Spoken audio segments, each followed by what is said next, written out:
Okay, we should be on. Okay, welcome to Garden of the Spirit, a class studying apples from the orchard for the second time, beginning in 2014. This class meets in Long Meadow, Massachusetts, the center of the universe, and is held in memory of Malka Ruth Bas Moshe, Margaret Vogel of blessed memory. Apples from the Orchard contains selections of teachings of Kabbalah from the Arizal, Rabbi Yitzchak Luria, based on the weekly Torah portion, superbly translated and explained by Rabbi Moshe Wisniewski. Okay, so we have been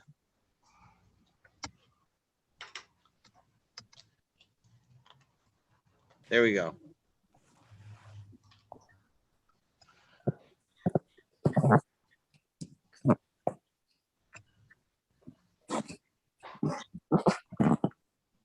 Let me make sure Jim knows we're here. Oh, not Jim. No, Guillermo.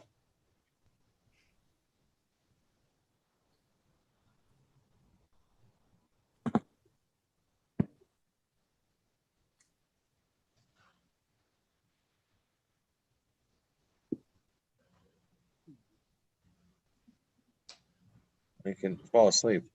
Okay. So we've been learning in these chapters of Vayeitzei about Rachel and Leah. Usually when we speak of the levels of Leah and Rachel, we actually refer to thought and speech. So we're going to be speaking here. Okay, we'll go ahead. Thought is hidden in the mind. Speech is expressed and in the mouth. So speech is to get your ideas to somebody else. Thought is to keep your ideas for your own self. In this chapter, keep in mind that we speak primarily of the levels represented by Leah and Rachel, and not by the personalities of Leah and Rachel. So we're going to say Leah this and Rachel that. And immediately what comes to mind are the people, Leah and Rachel. And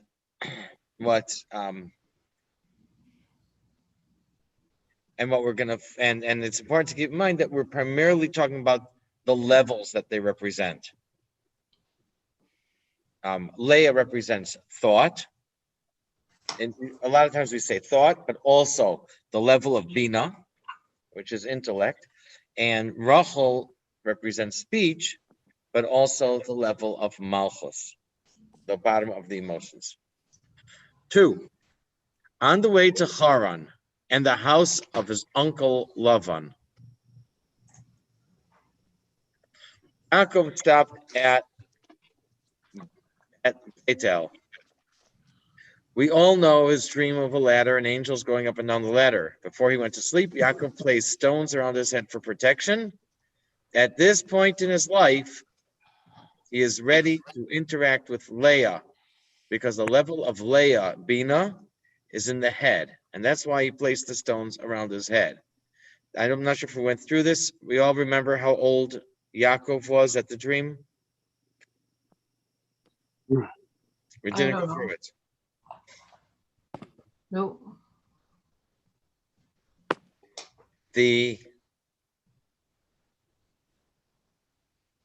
Close, yeah, exactly. 63 is correct.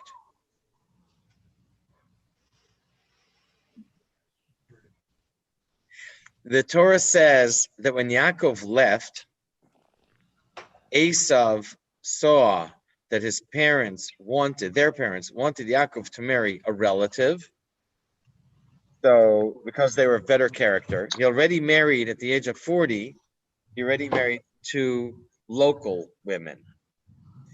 And his parents were upset since they told Yaakov to go to Haran to marry a relative, which was the pretext for him leaving.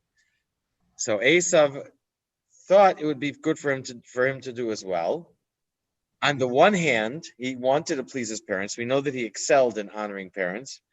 On the other hand, we're told that he's the type of person who did things for show. Like the verse in Tilm says, Yachar Semena Chazir Miyar. Esav is compared to the pig. The pig there are 4 animals But to be kosher, an animal needs two signs: to chew its cud and to have split hooves.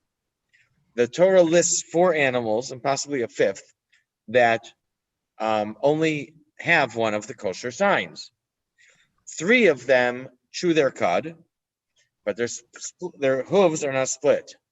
The pig is the only animal that does not chew its cud and his hooves are split. And so Esav is compared, and the pig lies with its arms outstretched to show its hooves, to say, see, I'm kosher, look at my split hooves. So Esav was this type of person who said, see, look what I do. My father got married at 40. I'm a kosher. My father got married at 40. I got married at 40. My father told Yaakov to marry a relative because they're a better character. I'm going to go marry a relative. So he went to his uncle Yishmael and asked to marry his daughter. This is when Yaakov left. And then when they got married, the Torah says he married Mochlas Bas Yishmael Achos Nevayos. She was the daughter of Yishmael and the sister of Nevayos. Why does the Torah add that she was the sister of Nevayos? Because Yishmael died, and he wasn't at the wedding. He agreed to the marriage, but he died before the wedding, and her brother Nevayos had to marry her off. And so we can figure out from Yishmael's age that at his bris, the Torah tells us he was 13 at his bris. Avraham was 99. Yitzhak was born 1 year later. So Yishmael was 14 when Yitzhak, when he was 14 when Yitzhak was born. And Yitzhak was 60 when Yaakov and Esav were born. So when Yaakov and Esav were born, Yishmael is 74. And the Torah tells us that Yishmael died at the age of 137. So if he was 137 when he died, and he was 74 years older than Yaakov and Esav, then that better equals 63. That means that they were 63 and 74 is 137. So he was 74 years older than them. So that means that when he died and Esav married Machalas, Yaakov and Esav were 63. So that's how we figure it out. I'm sure you all followed that very easily. So in any case, from here we see, and Yaakov and Esav were twins. So here we see that when Yaakov took the blessings and his parents sent him away, he was 63 years old. We also figure out through different calculations, because Yaakov told Paro asked Yaakov, how old are you? And Yaakov said, when Yaakov arrived in Egypt, he said, I'm 130. We figure out that 130 minus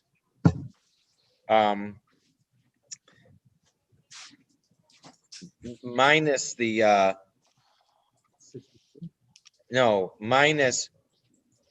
9 years after Yosef became, after Paro's dream, it was 130. So minus 9 years for 120, when he was 121, when Paro had his dream and Yosef interpreted him, because there were 2 years of famine, 7 years of plenty. And the Torah tells us that Yosef was 30 when he was appointed in charge of Egypt. So at that time, Yaakov was 91. And when Yosef was born at the end of 14 years working, so at that time Yaakov was 77 when he started working. From here we see a discrepancy that he got the blessings at 63. He started working for Lavan at 77. We know that those 14 years were studying at the yeshiva of Shem and Aver. Very good. And that's how we arrive at with those two calculations working towards each other. So he is 63 years old, and now he's ready to interact with Leah, which is in the head, and that's why he placed the stones there. So we're going to ask you to start, Alan. Okay, I'm here actually. In case you didn't know, I'm here. I'm actually here. All right, Leah the hidden. He took some of the stones of that place and placed them around his head, and he laid down in that place. It was at this point that Yaakov earned the merit of clinging to the divine emanation of the partsuf of Leah. This is why he placed the stones around his head, for Leah's place is in the head. As we have seen previously, Leah and Rachel personify thought and speech, respectively. All right. The Torah says he laid down in that place. It was now the regular meaning of that place means that he laid down to sleep there, but during his 14 years studying in Yeshiva of Shevan Ever, he never laid down to sleep. I guess he just put his head down at the table and dozed off. Incidentally, the Yeshiva of Shevan Ever is in Tzfat. Did I go through this already? In the city of Tzfat, there is a cave, and that cave is the Yeshiva of Sheman Ever, and they built a new 20 years ago. They built a new Yeshiva building next to it, but in the cave they have mincha every day at 2 p.m. So if you're in Tzfat if you're in Tzfat in the afternoon, early afternoon, you can go catch a mincha there. I was there. I did daven mincha there once at the shul. The Torah says he laid down in. So the simple meaning is that he only in that place that he laid down. We have a different explanation. It was only when he arrived in that place that Yaakov had refined himself, that his thoughts, Leah, could be expressed in words to be able to interact with. I wrote Rachel. It could be supposed to be Leah. No, it says speech. Speech, Rachel. Speech is Rachel, so I did it right. Okay, and you can go ahead and. This is the mystical meaning of the phrase, he laid down in that place. That is, it was only in that place that the coupling with speech could occur. In order for us to express ourselves meaningfully in speech, we must first arrange our ideas in our thought. Thus, it was only once Yaakov, who personified Zeranpin, the parts of the emotions, had refined himself sufficiently to be able to serve as a conduit for, that is, cling to, divine thought, that he could proceed to channel his divine consciousness through thought into speech in order to express it. Thinking, that is, the way we process ideas, is not the same for everyone, or even for one person at all times.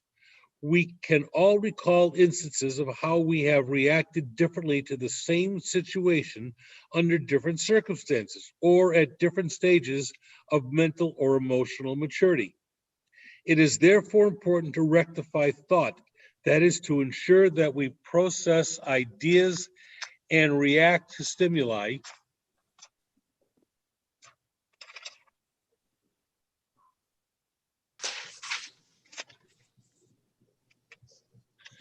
in a proper holy manner. This is accomplished through devoted study of Torah, which trains our minds to think in categories and pathways rooted in Hashem's wisdom and intellect.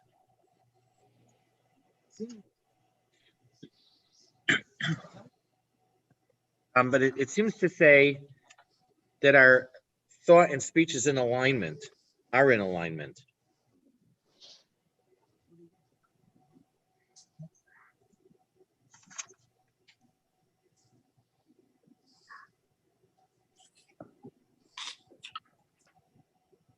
In other words, here it says we have to first arrange our ideas in thought that but they're in alignment. They're working together. And you see, because we started talking about Leah, and then we switched to Rachel. We started talking about the thought, and then we went to speech. I think his point is, this is what I'm reading in this, that the thought and speech are in alignment. He's able to articulate what's in his thoughts. The thoughts are clear and not muddled. The thoughts are clear, and that he's able to put. We know in a way it's similar to when we put on tefillin, that the idea of tefillin is to align our mind and our decision making with our emotions. Put them It's one more. by the brain, one by on the head, and one near the heart. Yes, Jim. I'd like to know if anyone is. I was going to say that it's more than just the thoughts are clear, and it's that the speech is expressing clear thought. So the speech is, the alignment goes from the thought through the speech. It expresses clear thinking. Otherwise, it's fuzzy. They're both. I'm losing people. Hello? Can't Can you hear. hear me? I can hear you. I think what you're saying is that they're both working clear and direct, both the Yeah. thought and the speech. Is So that what if I hear you saying?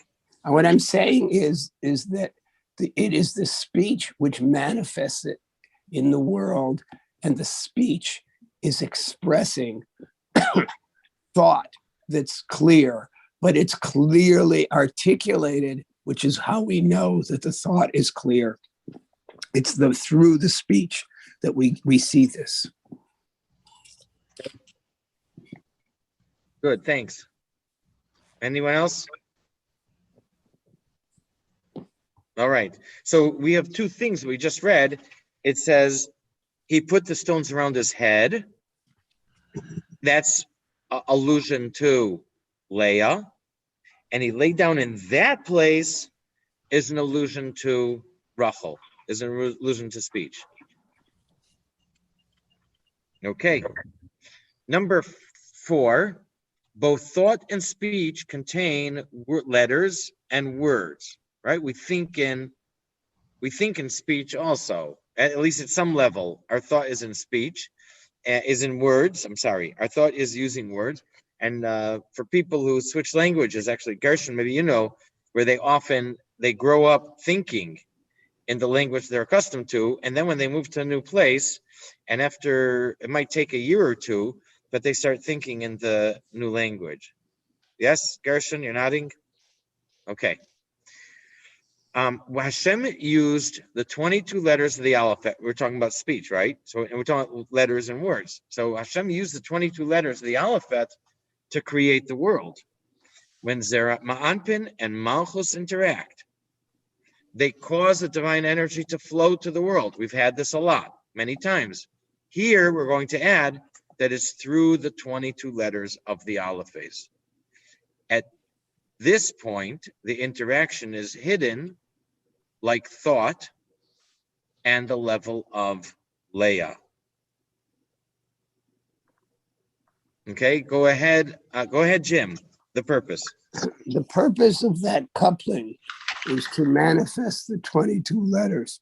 At this point, however, this coupling is very hidden, and Leah is therefore termed the hidden world, whereas Rachel is termed the revealed world. The major existential difference between thought and speech is that when ideas are articulated in speech, they are concrete, they're defined and finite, whereas while they are still in thought, they are fluid and they are less defined. Thus, although there are letters of thought patterns into which we pour our ideas in order to organize and examine them, they are not nearly as concrete as the letters of speech, which is articulated words. And therefore, in this explanation, he talks about fluid, less defined, nebulous, and in speech, he refers to as concrete. But in the bold, and the Arizal's words, and in Kabbalah, we call it the hidden world. Leah personifies the hidden world, and Rachel personifies the revealed world. So we call them hidden and revealed. Hidden because it is for yourself and it's nebulous, and revealed because it is expressed to others. Speech is expressed to others, but it's articulated and it's concrete. These were your exact words. Your thoughts can be very fleeting and jumping from one thing to another. 5, thought is hidden like night. Thought is hidden like night, and therefore, at night, Yaakov did not know it was Leah. The Torah says it was in the morning, behold, she was Leah. The word hine, vehine hi Leah. And vehine is always translated as behold. That's how everybody learned it. So a few years ago, I looked it up. I looked up the word behold, and behold, I looked up what does behold mean? Behold means to see something. So but in Torah, when the Torah uses the word behold, and it's not, I don't think it's anything to do with the word seeing. But the Torah says the word hine, and it's more like suddenly, something that wasn't expected. So in the morning, suddenly she was Leah. And the Torah means, of course, that Yaakov was surprised. He had thought that he spent the night with Rachel. But here we say morning is like speech when ideas are clear and articulated. And since it was Leah, and Leah represents speech, Leah is personifies thought, and thought is hidden. So that's why he didn't know that he was with Leah. Only when things became clear, like speech, that's when he realized it was Leah. Okay, Jim, continue. This is the mystical meaning. This is the mystical meaning of the verse. And in the morning, Jacob saw that she was Leah, for during the previous night, Leah was hidden. Only in the morning could Leah be seen. Because of the amorphous nature of thought, it is analogous to night, as opposed to speech, which is analogous to daytime. The darkness of night renders everything uncertain, unclear, undefined, open to a myriad of possibilities, or to myriad possibilities, myriad of possibilities. The light of day renders everything certain, clear, defined, definite.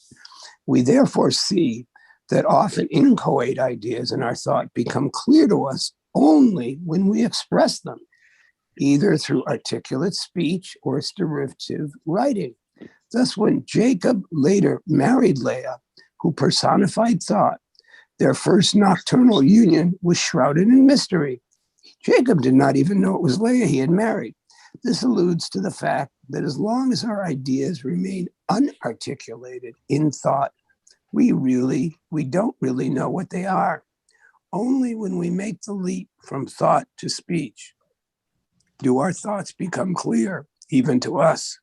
This is why it helps to articulate thoughts through speech, even when we are alone.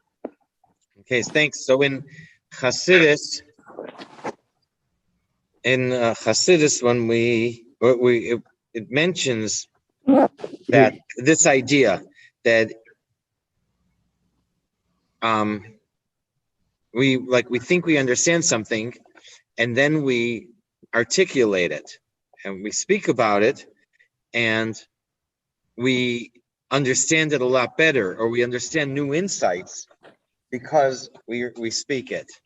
I guess I experience this a lot as I teach these classes, that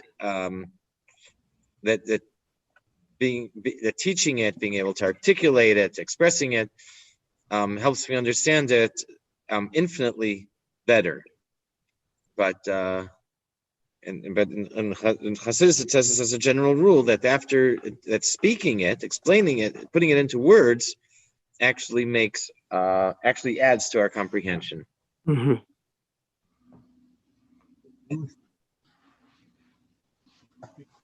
Say it again. For you, it's a multi-stage purpose, because first you're looking at it and writing down the thoughts on the paper. And then we read them over again and discuss them. It's further making those more thoughts and writings more concrete. Did this I prepared this lesson 2 weeks ago.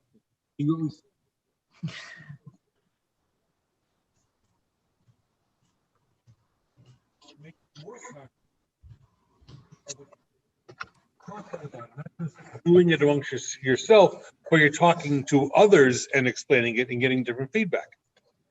Yes. So this I prepared 2 weeks ago. I thought we were going to learn it, and then I did most of the typing. So this morning I did review it, and I looked it over. I looked here. I made a few changes, but looking it over, and I saw, and then whatever. I made a few changes. I added a few small things.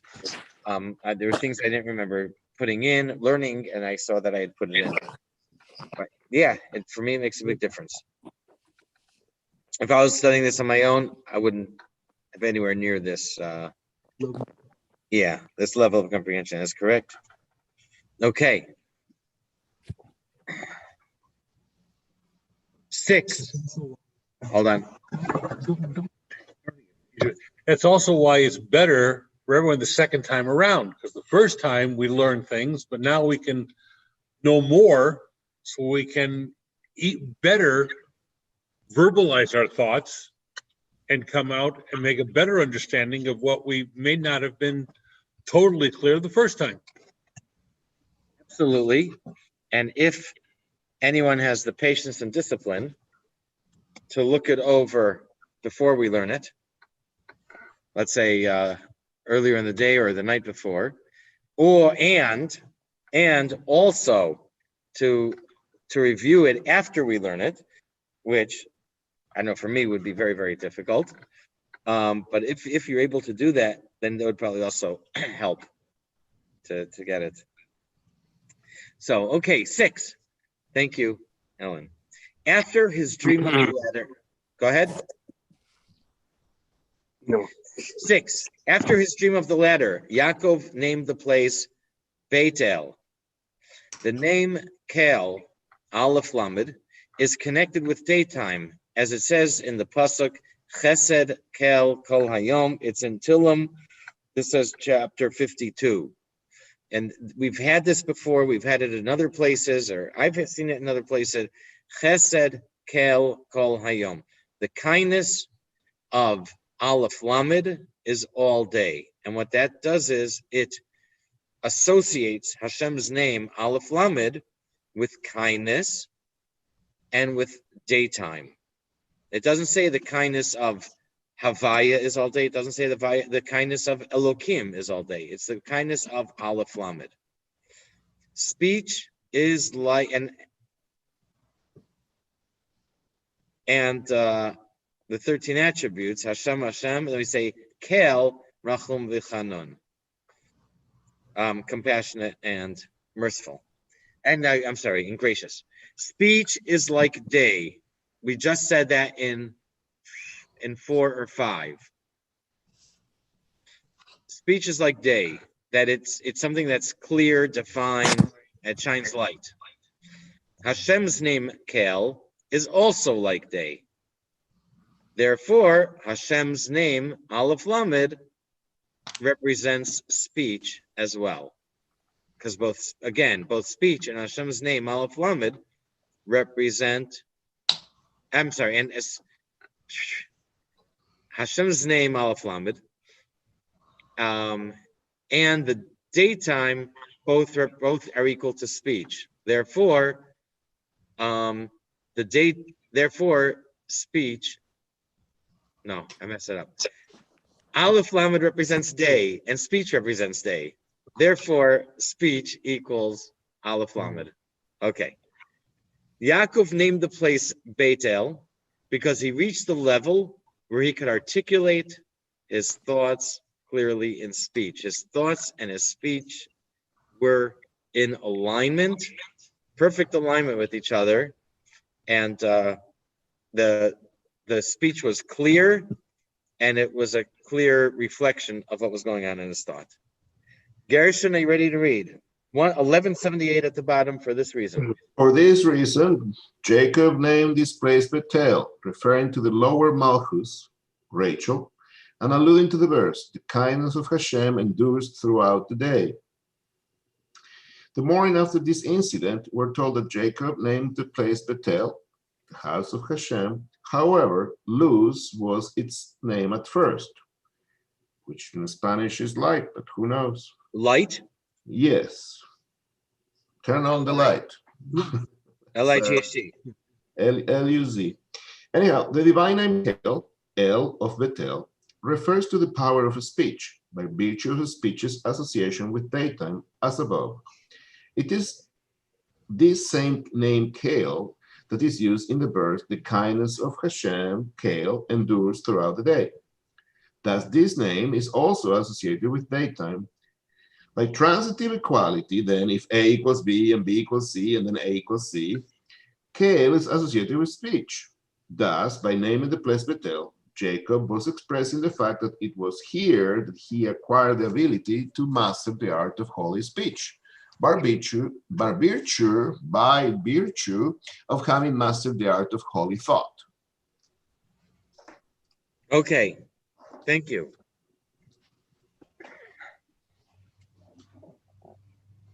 And seven. The Torah says, however, at first the name of the place was Luz. You know what you call people who come from Luz? Losers.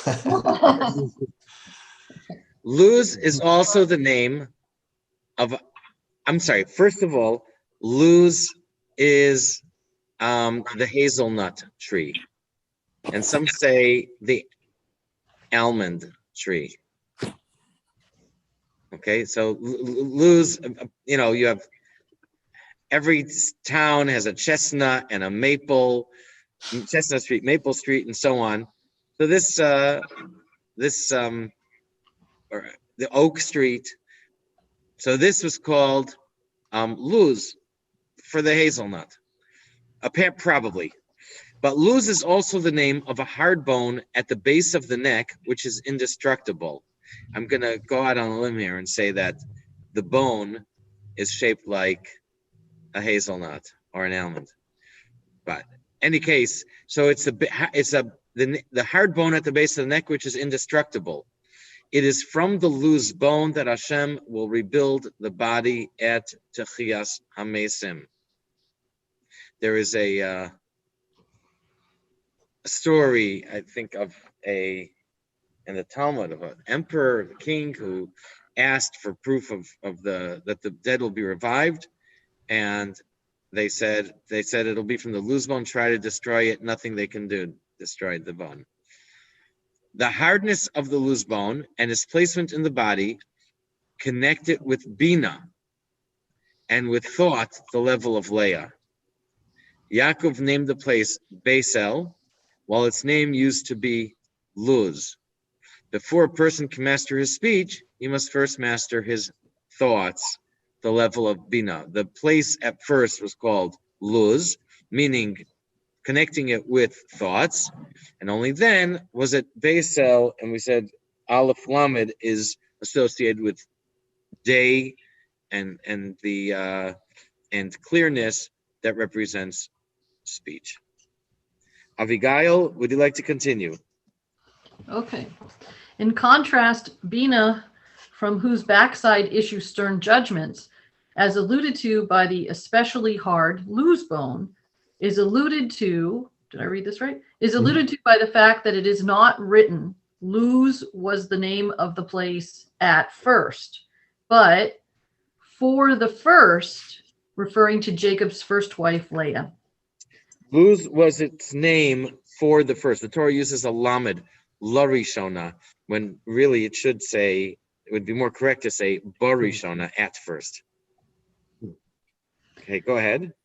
Although both thought and speech are dimensions of Malchus, in a more general sense, thought is associated with Bina, the intellect, while speech remains associated with Malchus. This dual association of thought is a reflection of the fact that our thoughts can, on the one hand, produce and influence our emotions, and on the other hand, express them. As we have seen previously, Bina takes the flash of insight provided by Chokhmah and develops it into a full mental concept. As part of this process, Bina must evaluate all the ramifications, implications, and applications of this insight vis-a-vis the individual's present worldview and determine which aspects of this new insight are assimilable and which are not. This is a process of rendering judgment for which Bina needs the power of discernment and discrimination. These are aspects of Gevura, severity. The severity of Gevura present in Bina is alluded to by the loose bone. According to the Midrash, the loose bone is a small bone at the top of the spinal cord. It is considered indestructible, and from it God will reconstruct the body at the resurrection of the dead. Its location at the top of the spinal cord situates it just behind the location of Bina. Thus, by stating that Luz was the name of the place at first, the Torah is telling us that what is represented by Luz, Bina, thought, Leah, must precede what is alluded to by Bethel, Malchus, speech, Rachel. This is alluded to by the fact that the idiom used in the verse is for the first rather than at first, as we would have expected. And therefore, Yaakov at this stage in his life perhaps was ready to marry Leah and Rachel because he had this alignment between his thought and his speech. He put the stones around his head for his thought, and he laid in that place for referring to speech and so on. Very good. Okay, feedback.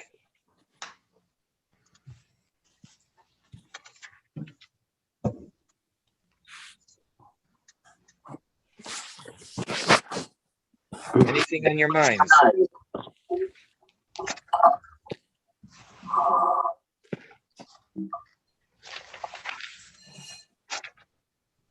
So small thought question, which you'll probably say you don't know, but I'm going to say it. So in number 4, there's reference to when Zeranpin and Malchus interact, they cause the divine energy to flow into the world through the 22 letters. So we're created again and again in every moment through the speech, through the letters. Is that happening through Yaakov? What we've, Is is this just Zeranpin? We are, yes, that's how it works. We are recreated at every moment, but this is a theme that we've come across a lot. Now, this is an idea that that keeps coming up, and that is that that when they don't interact, when Zeranpin and Malchus don't interact, the world is like on an autopilot, on a what's it called? Subsistence, survival. Like when your computer used to go into safety mode. I don't think they do that anymore. Safety mode. You can't open up this, you can't open up that. There's something urgent with your computer. I know it used to be 10, 15 years ago. Your Windows would say open in safety mode, and you had to either figure out how to get out of it or call your computer guy. Right. So, and that's how the world is when things are not going well. When we are engaged in Torah and mitzvahs, then Zeranpin and Malchus interact in a healthy way. And it's like a pump that's pumping divine energy down into the world and blessings. We also refer to these two different states as interacting or coupling in a manner that's back to back, bechina sacharayim, back to back, or in a manner that's panim al panim, face to face, and it would be like a back to back. And we the metaphor that we always use for this is marital relations. It would be like a husband and wife who are not on the same page, and they're there. The house is running, but they're not communicating emotionally. they're not on the same page. That doesn't mean that the kids aren't being put to bed and that supper isn't being served and that the kids aren't getting to school. They are, but it's a very, very superficial relationship. And that was like that's like we refer to the Zeir Anpin and Malchus as being in a relationship which is back to back. And when we say that they're face to face, it's like a husband and wife that are on the same page. They're emotionally, they understand each other and support each other. They support each other and complement each other in disciplining the kids and in running the household in general. And they share the same values and so on and so forth. So this is the interaction that occurs between, or these are the types of interaction that occurs between Zeir Anpin and Malchus and Nukva, and the differences and how it makes a difference.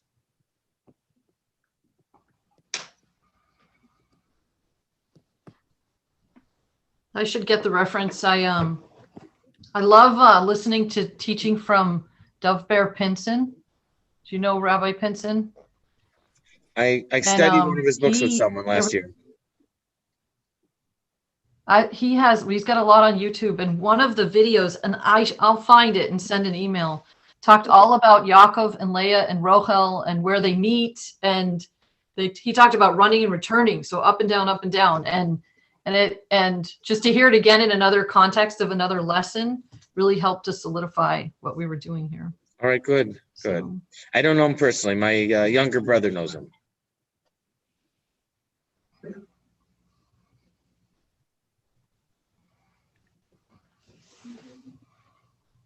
Okay.